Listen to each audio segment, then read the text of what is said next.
പ്രിവെൻഷനും എഡ്യൂക്കേഷനും മാത്രം. പ്രവീൺ കുമാർ ക്ഷണിച്ചുകൊണ്ട് അദ്ദേഹത്തെയും ഈ യോഗത്തിലേക്ക് ഞാൻ സ്വാഗതം ചെയ്തുകൊള്ളും. പിന്നെ അതുപോലെ നമ്മുടെ ഡയബറ്റീസ് എഡ്യൂക്കേറ്റർ, ഡയറ്റീഷ്യൻ, എല്ലാ ആൾക്കാരെയും ഞാൻ യോഗത്തിലേക്ക് സ്വാഗതം ചെയ്തു.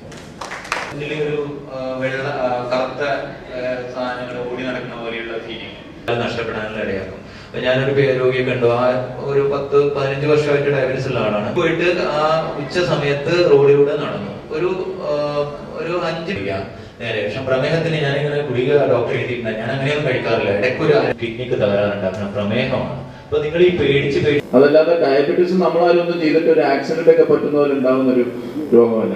അതുകൊണ്ട് തന്നെ നമ്മൾ ഡയബറ്റീസിൽ ഈ മരുന്ന് കഴിക്കുന്നതിലും ഒക്കെ കൂടുതൽ ശ്രദ്ധിക്കേണ്ട കാര്യം നമ്മളുടെ ജീവിത രീതിയാണ്. നമ്മൾ എങ്ങനെ ജീവിക്കുന്നു. ഇന്നിപ്പം മനുഷ്യർ പലരും ശാരീരികമായിട്ടുള്ള ജോലികൾ ചെയ്തിട്ടല്ല ജീവിക്കുന്നത്. അതായത് ബുദ്ധിപൂർവമായിട്ടുള്ള അല്ലെങ്കിൽ മനസ്സിൻ്റെതായിട്ടുള്ള ജോലികളാണ് കൂടുതൽ ചെയ്യുന്നത്. നമ്മൾ ശരീരം അല്ലെങ്കിൽ പണിയെടുക്കുന്ന ആൾക്കാർ വളരെ കുറവല്ലേ. അതുകൊണ്ട് തന്നെ ആ ജീവിത രീതിയിലുള്ള മാറ്റങ്ങൾ വന്നതുകൊണ്ട് തന്നെ ഒരുപാട് നമ്മളുടെ ശരീരം അതിനെതിരായിട്ട് റിയാക്ട് ചെയ്യുന്നുണ്ട്. അപ്പൊ അതനുസരിച്ച് നമ്മൾ റെഗുലറായിട്ട് എക്സസൈസോ അല്ലെങ്കിൽ ശരീരത്തിനെ നമ്മൾ ഒന്നും കൂടി കാത്തു സൂക്ഷിക്കാനുള്ള കാര്യങ്ങൾ ചെയ്യേണ്ടത് വളരെയധികം ഉത്തരവാദിത്തോടുകൂടി ചെയ്യേണ്ട ആവശ്യമുണ്ട്. അതുപോലെ തന്നെ മനസ്സിലാക്കേണ്ടത് പലപ്പോഴും നമുക്ക് ഈ ഡയബറ്റീസിനേക്കാളും പേടി ഡയബറ്റീസിന്റെ മരുന്നിനെ കുറിച്ചാണ്. അത് അസ്ഥാനത്താണ്. ഡയബറ്റീസിന്റെ മരുന്നുകൾ കൊണ്ട് 1% ദോഷം ഉണ്ടാകുന്നുണ്ടെങ്കിൽ ഡയബറ്റീസ് അധികരിച്ചു കഴിഞ്ഞാൽ 100% പ്രശ്നമാണെന്നുള്ളത് വളരെ കൃത്യമായി മനസ്സിലാക്കിയിരിക്കണം. പലരും ഡയബറ്റീസിന് മരുന്ന് തുടങ്ങിയതുകൊണ്ടാണ് എനിക്ക് കിഡ്നി കേടായത്, ഹാർട്ട് അറ്റാക്ക് വന്നത്, കാല് പഴുത്തത് എന്ന് പറയുന്ന ആൾക്കാരുണ്ട്. അത് തെറ്റാണ്. ഡയബറ്റീസ് ആണ് ഏറ്റവും ദോഷം ഉണ്ടാക്കുന്നത് മനസ്സിലാക്കി ഡയബറ്റീസിന്റെ ലെവല്, ഷുഗറിന്റെ ലെവല് നോർമലാക്കി നിർത്താനുള്ള ശ്രമം വളരെ അത്യാവശ്യമാണ്. കാരണം ലോകത്തെമ്പാടുമുള്ള കണക്കുകൾ കാണിക്കുന്നത് 33% പേർ മാത്രമേ ഇൻസുലിൻ എടുത്തിട്ട് പോലും ഷുഗർ നോർമൽ ലെവലിൽ നിർത്തുന്നുള്ളൂ എന്നുള്ളതാണ്. ബാക്കി 3-2 ആൾക്കാരും മരുന്നെടുക്കുന്നുണ്ടെന്ന് വെച്ചാൽ ഉണ്ട്, ഇൻസുലിൻ എടുക്കുന്നുണ്ടോ, പലരും ഇൻസുലിൻ എടുക്കുന്നുണ്ട്, പക്ഷെ ഷുഗറിന് യാതൊരു കൺട്രോളും ഇല്ല.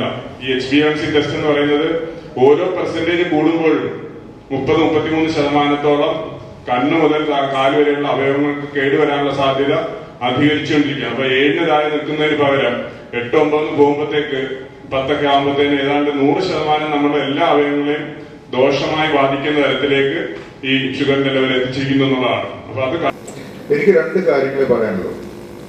ഒന്ന്, ഡയബറ്റീസിന്റെ ചികിത്സ രോഗം വരുന്നതിന് ശേഷം അല്ല തുടങ്ങേണ്ടത്.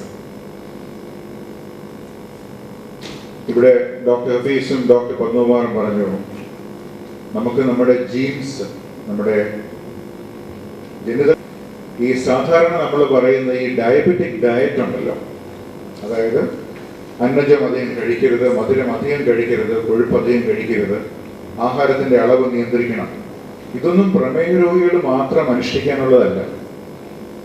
നല്ല ആരോഗ്യമുള്ള വ്യക്തികളും ഇതേ ഭക്ഷണ ശൈലി പാലിച്ചു കഴിഞ്ഞാൽ നമുക്ക് ഈ ഡയബറ്റീസിന്റെ വരവിനെ അല്പം ചെറുത്ത് നിൽക്കാൻ സാധിക്കും. ഒരു 15 വർഷം നമുക്ക് ചെറുത്ത് നിന്ന് കഴിഞ്ഞാൽ നമ്മൾ വിജയിച്ചില്ലേ.